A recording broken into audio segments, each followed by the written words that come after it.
नमस्कार। आज हम पढ़ेंगे लक लाइन के बारे में, क्योंकि हर एक मनुष्य चाहता है कि भाग्य कैसा होगा, धन भाग्य में है या नहीं, कोई परेशानी तो नहीं आएगी, धन की कमी तो नहीं रहेगी। तो उन्हीं बातों को देखते हुए मैं वीडियो बना रहा हूँ। यहाँ पर जैसे कि हाथ में हम देख रहे हैं कि ये तर्जनी उंगली है। तर्जनी उंगली गुरु की होती है, गुरु पर्वत होता है इसके नीचे। और ये इससे आगे की यानी अंगूठे से तीसरी उंगली शनि की उंगली होती है, जिसको हम मध्यमा उंगली कहते हैं। फिर शनि से अगले नंबर सूर्य की उंगली होती है, जो अंगूठे से चौथे नंबर पर होती है, ये सूर्य पर्वत होता है। और फिर पाँचवें नंबर की उंगली अंगूठे से ये बुध पर्वत की होती है, जिसको हम कनिष्का उंगली कहते हैं।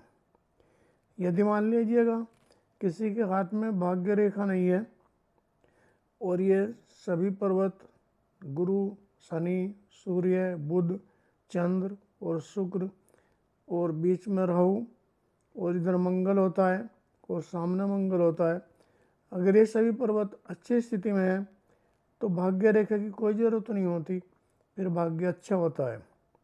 लेकिन कुछ हाथों में हमने देखा है जो बहुत ही दुर्लभ हाथ होते हैं, उनमें जो शनि पर्वत होता है उसके नीचे एक छोटी सी रेखा होती है काली। इसका मतलब है कि हाथ भाग्यशाली है, जातक भाग्यशाली होगा। लेकिन अगर दो रेखाएं हो जाएं ऐसे बराबर में एक और भी ज़्यादा भाग्यशाली माना जाता है, फिर तो एक तरह से राजयोग माना जाता है। अब हम देखते हैं कि बहुत से लोगों के हाथों में ये रेखाएं भी नहीं होती है, इनको हम हटा रहे हैं। तो बहुत से जैसे ये त्रिशूल है, यानी शनि पर्वत पर इस तरह से त्रिशूल जैसी आकृति बनी रहती है। तो इसका मतलब ये है कि जो त्रिशूल बना है ये और भी अच्छा है, फिर धन रेखा की आवश्यकता नहीं होती। लेकिन हम ये देखें कि भाग्य कब से जागृत होता है या भाग्य कब से शुरू होता है। तो कुछ लोग जिनके यहाँ पैतृक संपत्ति होती है तो उनकी भाग्य रेखा मणिबंध से शुरू होकर और शनि पर्वत की तरफ कर चली जाती है। लेकिन वे लोग जो सेल्फ डिपेंड होते हैं उनकी भाग्य रेखा मणि पर्वत से न होकर थोड़ी ऊपर से होकर शुरू होती है। यानी जो वो पढ़ लिख लेते हैं या सेल्फ डिपेंड हो जाते हैं तो लगभग 35 साल की उम्र में उनका भाग्य शुरू हो जाता है, यानी धन कमाना शुरू कर देते हैं। लेकिन कुछ का ऐसा भी होता है कि भाग्य रेखा चंद्र पर्वत की तरफ से निकलती है, जैसे निकल रही है।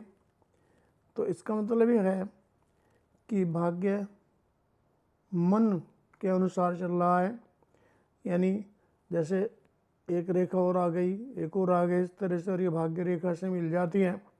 तो इसका मतलब मन में कुछ ना कुछ नए विचार आते रहते हैं और अपना रोजगार बढ़ता रहता है। तो ऐसा भी होता है। लेकिन अगर ये मन की रेखाएं ना हो और भाग्य रेखा चंद्र पर्वत की तरफ से चले तो ऐसे में माता या स्त्री पक्ष या पत्नी पक्ष की तरफ से कोई ना कोई सहयोग मिलता है। या ये भी कह सकते हैं कि जब शादी हो जाती है तो तब पुरुष का भाग्य जागता है। जैसे कि हम कितने लोगों को देखते हैं जो पाते हैं कि शादी हो गई, भाग्य बहुत अच्छा चल गया। यह कुछ का ऐसे भी होता है कि बीच में रेखा इस तरह से हो जाती है, तो इसका मतलब यहाँ तक तो ठीक चला, लेकिन बीच में कोई ना कोई परेशानी आ जाती है। लेकिन अगर ये रेखा लगातार चलती है तो फिर किसी तरह कोई परेशानी नहीं आती है। अब ये रेखा भाग्य रेखा अगर दो मुखी हो जाए, जैसे यहाँ पर ये त्रिशूल पर का निशान है, अगर त्रिशूल का निशान न होकर ऐसा हो कि एक रेखा ऐसे निकल जाए, एक ऐसे निकल जाए, यानी इसका मतलब बृहस्पति की पावर मिल गई और इधर सूर्य की पावर मिल गई तो भाग्य बहुत ही अच्छा हो जाता है। लेकिन अगर बीच में एक रेखा और ऐसे बन जाए तो फिर तो शनि का भी साथ मिल जाता है और धन की कोई कमी नहीं रहती, बहुत ही अच्छा हाथ माना जाता है। लेकिन कुछ लोगों को हमने देखा है कि शुक्र पर्वत की तरफ से इस तरह से रेखा भाग्य रेखा हो जाती है, तो इसका मतलब ये है कि ससुराल पक्ष की तरफ से इनको सहयोग मिलेगा और इनका भाग्य चमकेगा।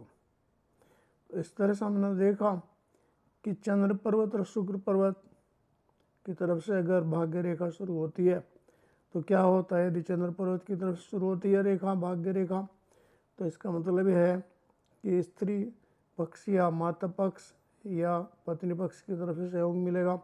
और यदि शुक्र पर्वत की तरफ से भाग्य रेखा शुरू होती है तो इसका मतलब ससुराल पक्ष की तरफ से कोई ना कोई सपोर्ट मिलेगी और भाग्य चमकेगा।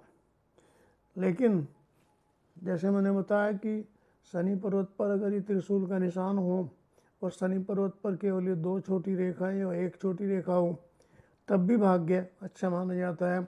लेकिन अगर जैसे यहाँ पर ये रेखा है और इसमें 3 शाख निकल रही हैं, लेकिन अगर ये ज़्यादा निकल जाए ऐसे और निकल जाए कितनी सारी ऐसे ऐसे हो जाए तो फिर वो बात अच्छा नहीं होता, भाग्य में कोई ना कोई कमी रहती है। तो मेरी आपसे रिक्वेस्ट है कि मेरी वीडियो को कम से कम 3-4 बार देखें। और आयु का भी हिसाब इसमें देखा जाता है, क्योंकि जैसे ये हमारी स्वस्थ रेखा होती है और स्वस्थ रेखा को हम यहाँ से लेकर और यहाँ तक जहाँ तक ये समाप्त हो इसको हम हिस्सों में बांटें, यानी लगभग जहाँ तक ये रेखा दिखाई दे रही है यहाँ तक जहाँ तक की आयु लगभग 45 या 40 साल की होती है, फिर इससे आगे इसी तरह से हिसाब लगाएं। तो जहाँ से भाग्य रेखा शुरू हो जाती है जिस उम्र के हिसाब से वहीं से भाग्य चमकना शुरू हो जाता है। बहुत से जातक कैसे मैंने बताया कि अगर उनको पैतृक संपत्ति मिली है, उनके घर में पैतृक काम है, तो फिर तो उनकी भाग्य रेखा जैसे यहाँ से बताया था कि मणिबंध से शुरू होकर आगे तक चलती रहती है और उनके भाग्य में अपने धन अर्जन शुरू हो जाता है। तो दूसरी बात और एक है कि यदि हथेली बड़ी हो और उंगलियां भी सही अनुपात में हो तो भाग्य और भी अच्छा होता है, क्योंकि एक भाग्यवान व्यक्ति की हथेली बड़ी होती है, उंगली अनुपात में कुछ थोड़ी छोटी होती, ज़्यादा छोटी नहीं होती। ज़्यादा छोटी उंगलियां तो अच्छी नहीं मानी जाती, लेकिन अगर सही अनुपात है उंगली और हथेली का तो फिर भी भाग्य चमका जमा माना जाता है। और यहाँ पर हम देख रहे हैं कि जैसे भाग्य का मतलब कैरियर से भी होता है एक तरीके से। जब कोई आदमी कोई काम करता है, यदि तर्जनी उंगली और अंगूठे में काफ़ी अंतर हो तो इसका मतलब यह है कि ऐसे व्यक्ति का भाग्य अपने जन्म स्थान से दूर रहकर चमकता है। तो मैं आपसे रिक्वेस्ट करूँगा कि मेरी वीडियो को कम से कम 2-3 बार देखें और मेरे वीडियो को शेयर करें और लाइक करें और चैनल को सब्सक्राइब करें। Thank you for watching my video.